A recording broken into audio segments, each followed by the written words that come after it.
Okay, welcome all of you.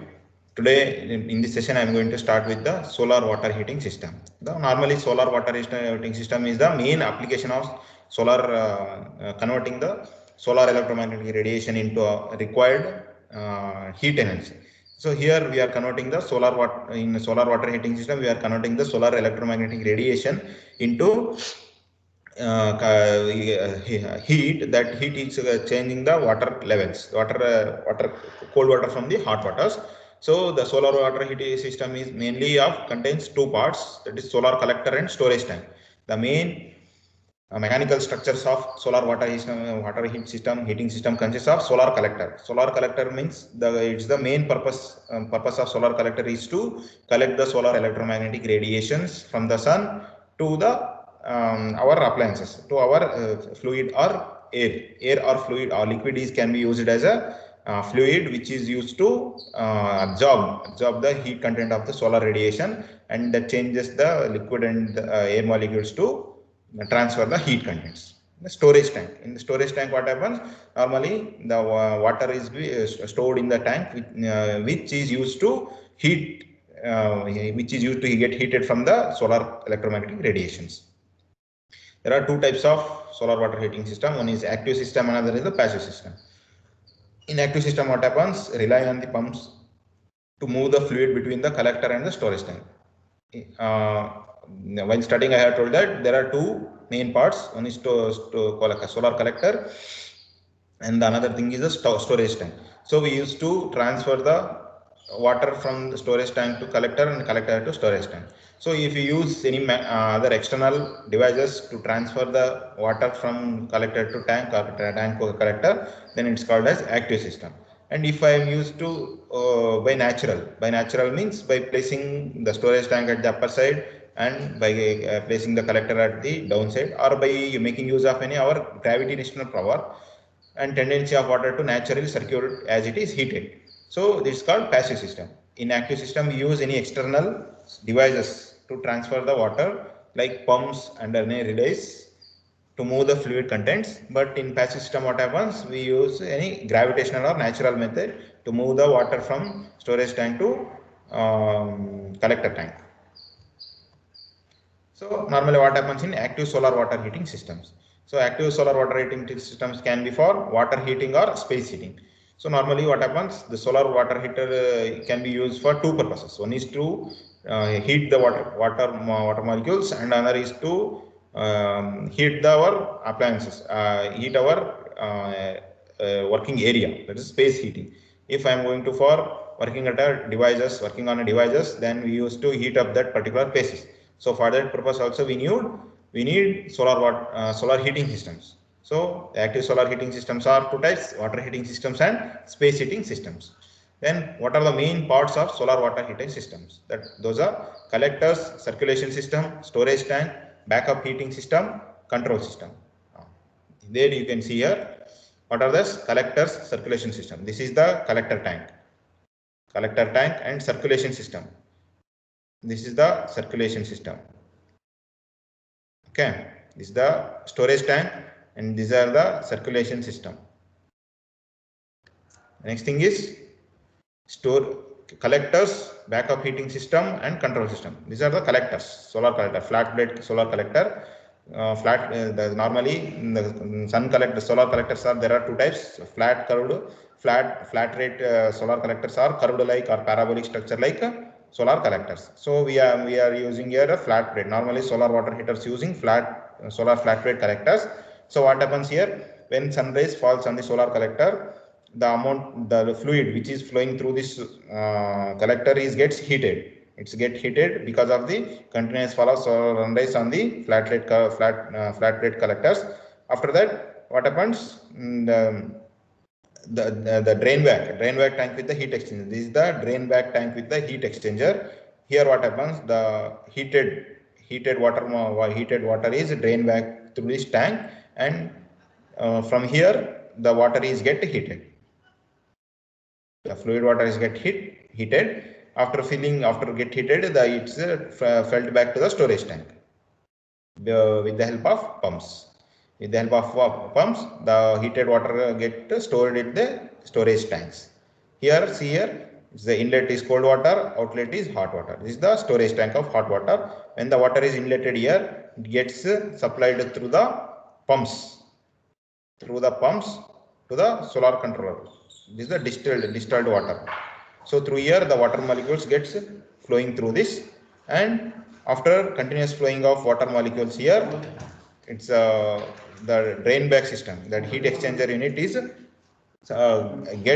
transfer the heat content of the solar water to the exchanging heat systems. So here, what you people need to remember, the solar water heat systems mainly consist of solar controllers, solar collectors, storage tank, and control systems mainly of pumps and the sensors. See here, the collector sensors and the pumps comes under the control system, and this is the storage tank, this is the collector material, and this is the discharge tank. Backup heating system. These pumps works as the tank sensor, and the pump works as the heating systems. Whenever the sensor works, whenever the water molecules gets heated to up to desired some censored values, after that automatically pumps switched on and supplies the water content, the cold water, into the collector tank. Like this, the whole system works. The next thing is passive solar water heat system. What happens in the passive solar water heat system? There are two types of passive water solar system. What is meant by passive solar water system? Mainly here, we don't use any external devices to transfer the heat transfer the water molecules from the storage tank to the collector tank. From the collector tank to the storage tank. Here we use the natural process. By using natural processes, we use solar water heating system. First thing is the batch system and the thermosiphon system. See here, this is the passive system. What I told in passive system, we transfer the water from collector to storage tank with the help of gravitational. That is by natural. So as I told, this is a storage tank placed at the height of the tower. Placed at some height. See here, this is the height difference. Whenever the cold water passes through these line pipes, and it's get heated with the help of flat plate collectors. After heating the with the help of flat plate collectors, the hot water pass through this pipe to the storage tank. From the storage tank, we get the hot waters. This is how the passive solar water heat system works. Okay. This is also kind of passive solar water heat system. This is the pictorial. This is the actual picture representation. This is a systematic representation. See here, this is here also. This is an insulated box. So the complete setup of solar collector here. The glazing, whenever solar radiation falls onto this solar collector, flat plate solar collectors, the amount of water which is passing through this collector gets heated, and it's reached to the storage tank. Whenever the sensors of the tank sensors works means it's switched on. Sensor senses. That is senses whenever the tank reaches up to the maximum level of hot water. At that time, what happens? Automatically, the cold water passes through the pipes with the help of control system. With the help of control system, from the storage tank, the cold water passes through the places. This is how the passive solar water heat system works. This is the thermosiphon system. These are the batch systems. These are the thermosiphon system. See, what are the main parts of thermosiphon system? This is the solar collectors, the warm or anti-freezing liquid, less dense gravity flow. Because of the gravitational and density issue, the density materials, density problems, density nature. Sorry, because of the anti-freezing and liquidless dense gravity flow, the heat water flows through this tank. Here there will be two separate tanks. One is for a hot water expansion tank, another is for the storage tank. The city water supply in, hot water supply out, cooler water, wrapped out heat exchanger, cooler anti-freezing liquid, more dense gravity flow.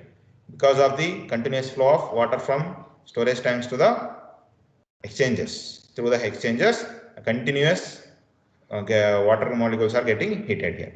Because of the warmer antifreezing liquid, less dense gravity flow through the pipes. Here, this is the less dense gravity flow. Here it is the more dense gravity flow.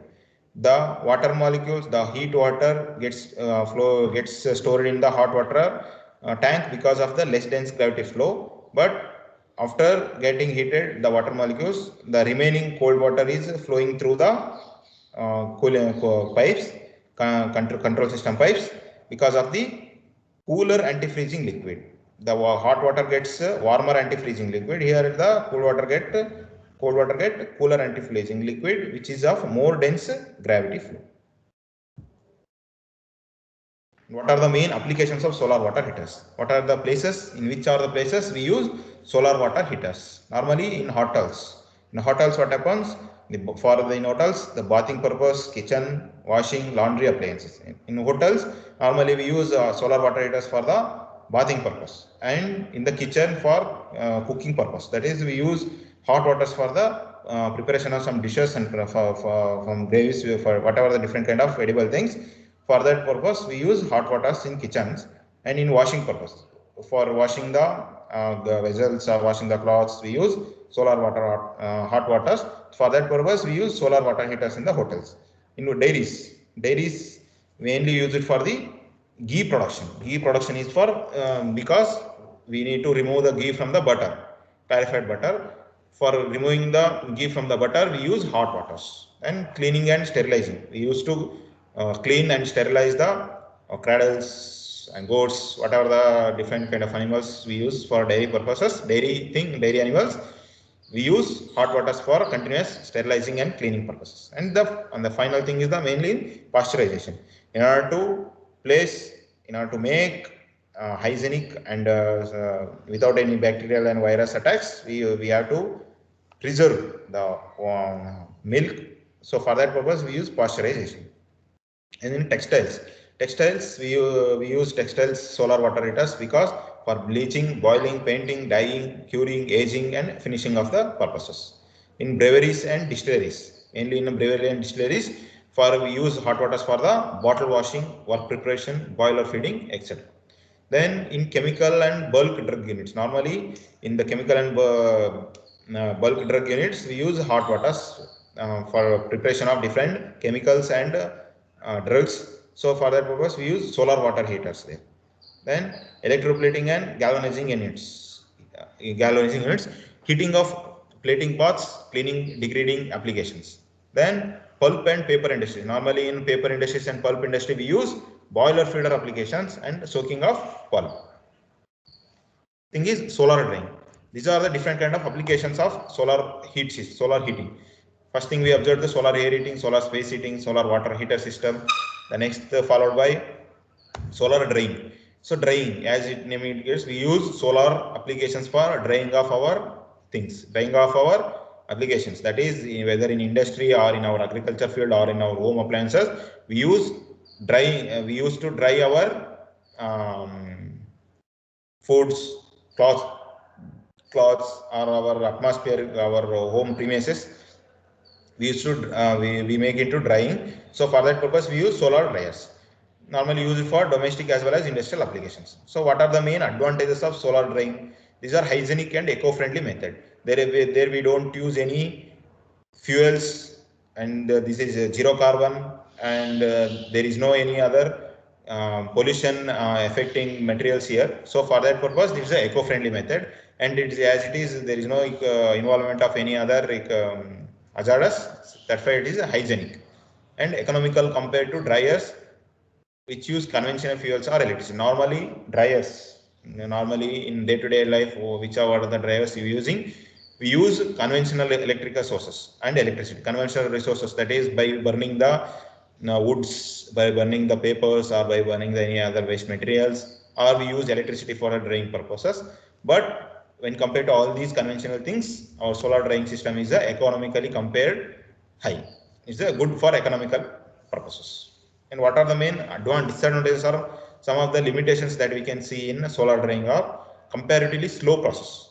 So due to the intermittent nature of the sun. It's and some technical, mainly some technical based things. For that purposes, the comparative is a slow process. And intermittent available, as I am told, the sun is not continuously available. There may be some shading or some shadowing or some cloud moving, and there are some times of time limits. At this condition, there is a intermittent availability of sun. Then up to 40 to 50 degrees Celsius. Normally what happens, we use about nearly 20 to 30 degree or some, based upon the requirement we use to change the temperature of the drying. But in what happens, but in solar drying system, we get continuously about 40 to 50% degree of Celsius of temperature. Okay, these are the different models of solar dryers. We can observe here there is schematic representation of different kind of solar dryers. This is the air inlet, the primary solar collector. This is the drying chamber. Drying chamber means whatever the materials we want to dry, we have to place those materials in this chamber. And secondary solar collector. There are two types of solar collectors here. One is at here, primary collector. Another is the secondary collector. This is the door which is used to close after placing our materials. Limestone rocks. Okay. So what happens here? Whenever the solar radiations fall onto the primary solar collector, the air inlet which is passing through this air is used as a collecting materials. So this air gets heated by the continuous falling of solar radiation on the skin of it. Then because of the air getting heated, it used to heat up the limestone rocks. Due to continuous heating of the limestone rocks, automatically the inner temperature of this body, inner temperature of this room gets heated. Inner temperature increases. The temperature goes on increases. Because of the temperature rise, there will be automatically a wet part will be drained out. And if there is some more any kind of dry particles, some more kind of wet particles are placed inside the chamber, then due to the secondary solar collectors, it also gets winded up. This is how the rock bed solar dryer works. Next thing is a rice solar dryer. A rice, we used to dry our dry our air, rice or from paddy or our food particles. We use a rice solar dryer. There are rice cooker is there, like that rice solar dryer is also there. This is here also a solar collector will be there. A black pebble stones, a cold air input. A cold air is passed through this collectors. Because of the solar radiation falling on it, the air is get heated, and this cold air is get heated and converted into hot air. These are the different racks that we place our the rice or another food particles on the racks. Because of continuous hot air passing through these racks, the amount of wet particles or amount of wet things are converted into hot things. And after, there will be an exhaust fan which is to dry out the moisture outside. And the next application of solar heat system is the solar cookers. So what are the things that solar cooker contains, or how the solar cooker basically works? That is the concentrating sunlight. We are making the sunlight onto the fall at the particular some point. There will be no equal distribution of solar radiations falling on the collectors. We used to concentrate the amount of solar radiation falling on the collector at the particular points, at particular places, and converting light to heat. After falling the solar radiation onto the flat plate collectors, the amount of the solar heat is solar radiation is get converted into heat. The solar light is falling onto the plate collectors are converted into heat. And after converting that heat, we used to trap the heating. We used to track the heating. After all these things, the main thing is greenhouse effect. What is meant by greenhouse effect? We used to make a particular place, a particular enclosed area to get heated. Then what are the different types of solar cookers? There are three kinds of solar cookers are there. One thing is box type, reflector cookers, and solar steam and convection cooker. In box type, what happens? The solar cooker is looks like a box. Because of its appearance and looks, we used to call solar cookers as this kind of box type solar cookers. The reflector cookers, these kind of reflector cookers are normally enclosed with the mirror-like structures, reflector-like structures. Whenever the solar radiations fall onto these particular reflectors, these reflectors reflects the solar light falling onto the reflectors and made to focus on the particular place where we used to place our food which used to cook. That at that particular place, all the solar rays reflecting on that are made to reflect at a particular one single point. This is the concentrating point. See here, this is a box type solar cooker. In the box type solar cooker, what happens? This is a closer or a transparent glazing material, and this is the insulating material, and here it is the storage panel. Here we used to place our food particles, and we have to close it. After closing it, because of the continuous falling of the solar radiation, what happens? The amount of food what we used to cook is to get ready. This is a reflector type. As I have told, this is a reflector type. It's made up of a dish-like structure, and as a parabolic in nature. That is, these curved things are reflectors. Solar reflectors are solar collectors. These whenever the solar rays gets falling onto these reflectors, these solar radiations, solar things are made to place at a particular black storage tank. Normally the storage things will be made up of black paint, because as we know, black paint is a good absorber and the white paint is the good reflector. We used to absorb the heat content. For that purpose, we use black color storage tanks. Okay, next thing is solar space cooling. So what is meant by solar space cooling? What are the different kind of parts that is includes? It's the first thing is the generator. The next thing is the condenser, the evaporator, absorber, and the liquid heat exchanger. In solar space cooling, what happens? We use solar radiations for our cooling purposes, space cooling purposes. That is how whenever the solar heat is falling onto the collector, it's get heated and it's used to generate the electricity. So water or refrigerant flow. So amount of water that converted to the steam. That steam gets converted into a liquid in the condenser boxes. So in the condenser boxes, what happens? The steam which is get heated, the water which is get heated and converted into steam, that steam is cooled here in the condenser. It's get cooled here, and the amount of heat content that is left out here made to flow outside here, and here we use the pumps to bring the liquid in the condenser into the evaporator. In the evaporator box, what happens? If any content of air molecules or water molecules are remaining, that we use to evaporate through this chamber. And here is the absorber. In absorber, what happens? After generation, the liquid remaining thing is which is made to fall into the absorber tank. From the absorber tank, a solution pump will be there. From the solution pump, the absorbent flow is made to flow through the liquid heat exchanger. In the liquid heat exchanger, normally the main purpose of liquid heat exchanger is to exchange the heat between the cold water and cold liquid and the hot liquid. The cold liquid is made to flow to the generator side, and the heat liquid is made to draw back from the generator side. This is how the schematic of solar absorption cooling works.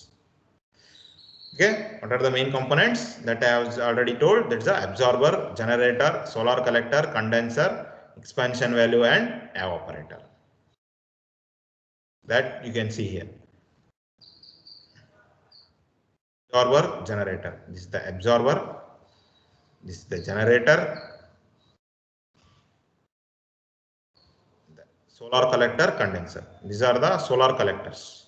These are the condenser. These are the evaporators. This is how the actual solar collector, solar space cooling works.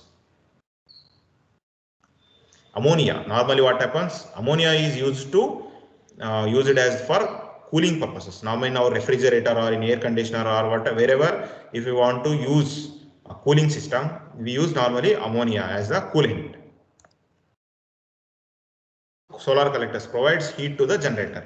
These solar collectors converts the solar radiation falling onto the collectors made into convert that radiations into heat and made that heat to generate the electricity. And condenser, in the condenser, what to do? Normally these condensers used to condense the ammonia vapor to high pressure liquid form. These condenser normally changes the ammonia vapor. The ammonia is normally used as a condenser. This condenser ammonia is used to made for high pressure liquid form. The expansion form, normally expansion form is to convert the high pressure ammonia liquid to low pressure and inputs to the evaporator. See here, this is a pump which is changing the high pressure liquid into low pressure liquid and made to flow to the evaporator. This is the expansion valve. The evaporator. This evaporator absorbs the heat from the space to be cooled and converts the low pressure liquid ammonia to low pressure vapor. Normally what happens, these evaporators converts the low pressure ammonia to low pressure ammonia vapors, low pressure liquid ammonia to vapors. The pressure of ammonia will be low. Here in condenser what happens, the high pressure, the low pressure ammonia is converted into high pressure. These valves, converting valves, what to do? These converts high pressure ammonia to low pressure ammonia.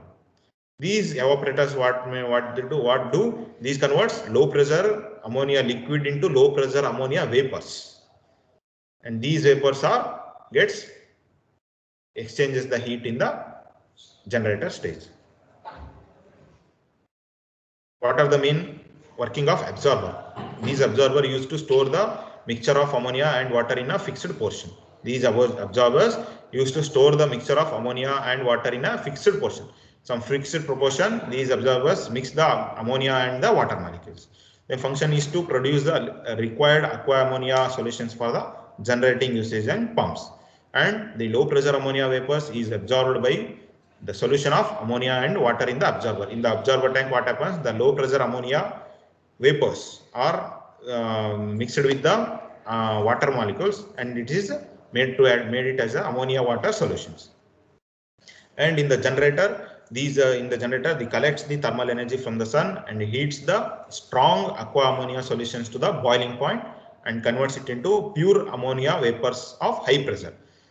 First, the main thing, from the evaporator sets, the generator gets the low pressure ammonia vapors. These low pressure ammonia vapors gets heated with the continuous solar energy, and these solar energy gets the made the solution into a boiling point, up to some boiling point, and converts this pure ammonia vapors of high pressure. The low pressure ammonia gets converted into high pressure ammonia. So it also separates the dissolved ammonia from the water using analyzer. There will be a separate part called analyzer, which is used to separate the ammonia and the water molecules. The next thing is solar pond. This is the one more application of solar heat system, that is the solar pond. In solar pond, what happens? The continuous solar sunlight is made to fall on the low salt content cool water, and below that a salt gradient layer will be placed here, and below that salt gradient plate, then a high salt content of hot water is placed here. There will be two sections of water content, one way of low salt content and another is the high salt content. Between the low salt and high salt content, a salt gradient layer will be placed. So what happens here, from the low salt content water, the cold water gets pumped into the condenser, and from the high salt content of water, it gets pumped into the evaporator sections. So with the help of evaporator and condenser, whenever the electricity gets converted, whenever the generator is made to rotate with the help of electricity, these kind of solar sun radiation falling onto the salt content of water gets the content of condenser condenser water molecules are gets condensed, and these low pressured water molecules are made to rotate the turbines. The high pressure water molecules are made to rotate the turbines and generate the electricity. This is how the low salt content water is made to rotate.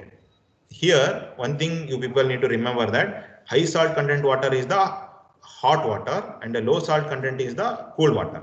Whenever the high salt content of hot water is made to flow through the evaporator sections. See here, you can observe with my cursor, mouse cursor, the hot salt water content is made to pump to the evaporator sections. Here, the evaporator section contains some organic working fluids. These organic working fluids are gets heated with the help of these hot water molecules.